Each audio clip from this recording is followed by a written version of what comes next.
নমস্কার, আমি অনিতা। সবাইকে জানাই স্বাগত। আজকে আমি যে বিষয়টি আলোচনা করব সেটি হলো 1857 খ্রিস্টাব্দের বিদ্রোহের চরিত্র ও প্রকৃতি। চলো তাহলে শুরু করা যাক।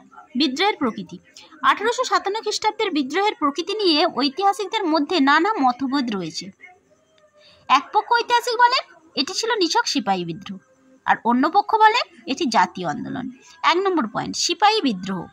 বিভিন্ন ঐতিহাসিকদের মতে 1857 খ্রিস্টাব্দের বিদ্রোহ নিছক সিপাহী বিদ্রোহ।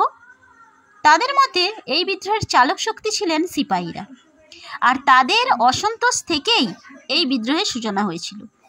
কোনো শিক্ষিত সমাজ এই বিদ্রোহে অংশগ্রহণ করেনি, এমনকি কোনো অঞ্চলের রাজাও এই বিদ্রোহে যোগ দেয়নি।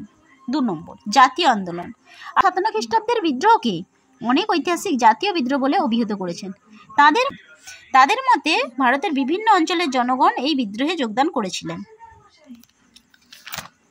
বিদ্রোহীরা দ্বিতীয় বাহাদুর শাহকে সম্রাট বলে ঘোষণা করে এবং ভারতবর্ষে এক নতুন শাসন ব্যবস্থা স্থাপনের চেষ্টা করে।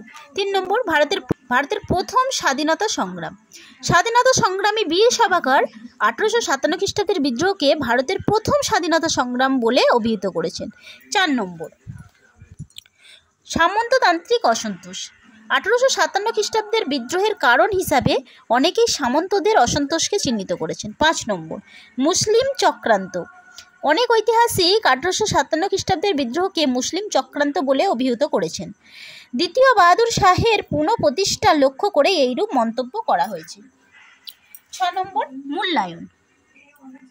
রবীন্দ্রনাথ মুখোপাধ্যায় ও অধ্যাপক সুশোভন সরকার এই বিদ্রোহকে জাতীয় সংগ্রাম বলে মনে করেছেন।